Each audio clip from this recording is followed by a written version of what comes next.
Sometimes we have to look around ourselves, outside of ourselves, to find the answers for the questions that we have. Since the creation of the universe, God's invisible attributes are clearly to be seen.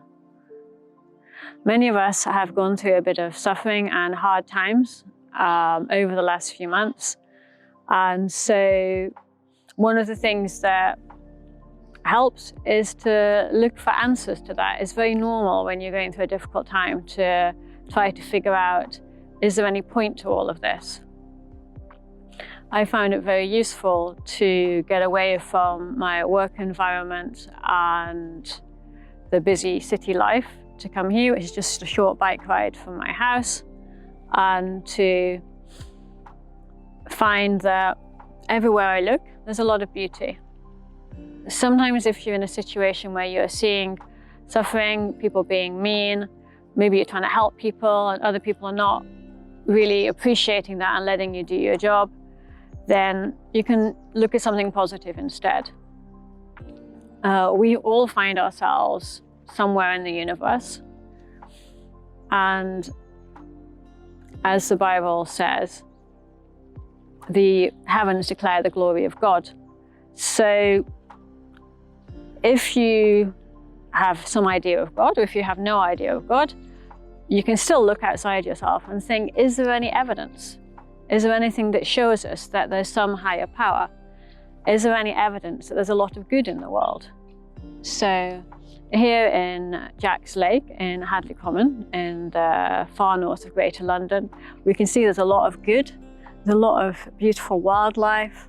There's a grey heron, there's Egyptian geese, there's all kinds of ducks and waterfowl and butterflies and dragonflies. And when we look at all that kind of things, it's quite normal to wonder where they all came from and if there's a purpose to all of this. So I come here when I'm feeling stressed or when I just want to do a bit of exercise and have a look around and see it's really beautiful.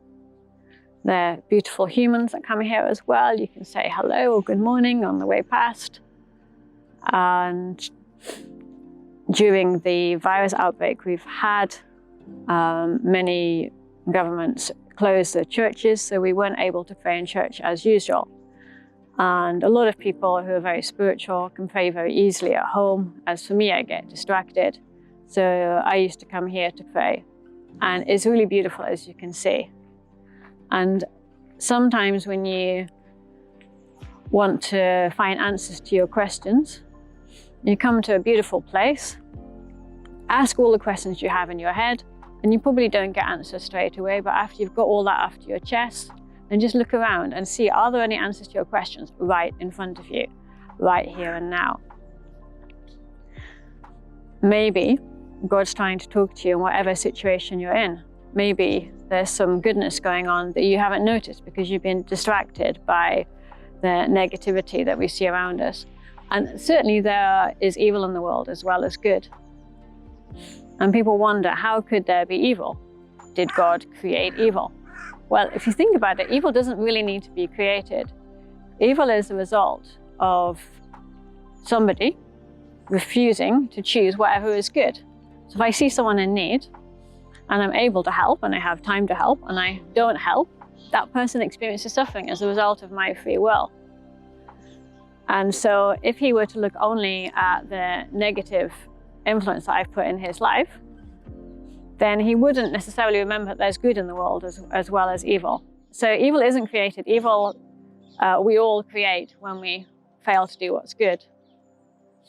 Another thing that I've noticed is that when there is some kind of emergency, people work really, really hard to help each other and to be good and to look inside themselves to find whatever they've got to help, to reach out. But there comes a point when that is exhausted because we're all human. We can't give infinitely without having some resources to draw on. Just like this lake here, would not be here if there was no rain. So if you come to a place like this, after a period that's been very dry, you see the lake levels going down and down and down and down, and it needs to be replenished. And the same way, we humans, we are made in the image of God, And we need to replenish the goodness that's inside ourselves by looking for God and looking for something that's going to give us goodness. We can only be kind if we know kindness. We can only forgive if we've been forgiven. And this is why when you look out in the nature around you, you can see that the things which are growing are continually being renewed. The water is continually filling the lake. The new fish are continually being born. All the species that are here are continually being renewed. And so we too need to be continually renewed. And when you come out to a place like this, it's the first step in thinking that maybe there's something out there. Maybe we need to look outside ourselves for the answers. And when we run out of answers, and when our own goodness seems to be running short, we can call on God to say, are you there? Do you exist? Do you have any source of goodness you can give? Because the way to find God is to realize that we can't do it all ourselves. And I think a lot of people have been learning that there's a limit to what people can do by themselves. I've had some very interesting conversations with colleagues and clients at work over the last few months, because a lot of people have looked around themselves and seen that they're not in control. They can't just do what they like. They've been told to travel less. They have friends and relatives who've been sick. They've had to change their normal habits. And that's made them ask questions.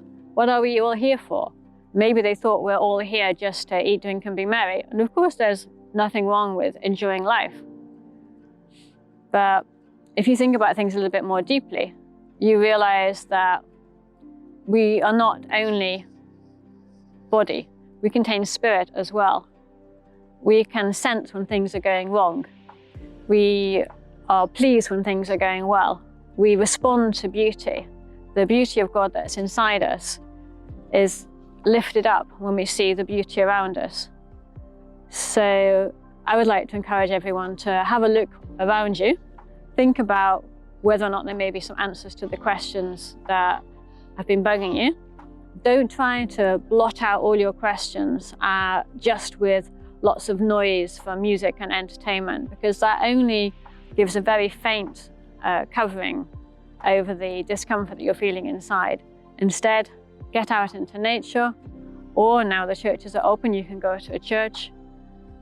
Tell God how you're feeling and listen. Listen, because He wants to speak to you. He wants to reach you. He is present everywhere, in all places. We don't have to lock God up in the church. He can be everywhere. He's invented the church as a nice place to find answers. And He's invented a whole hierarchy of people within the church who can gain instruction and hand down what they've been taught. He's encouraged the early Christians to write down very useful information in the Bible. This is a really big and wonderful source of knowledge. And if all this sounds too complicated for you, then just go out in the wonderful world around you and say, where are you, God?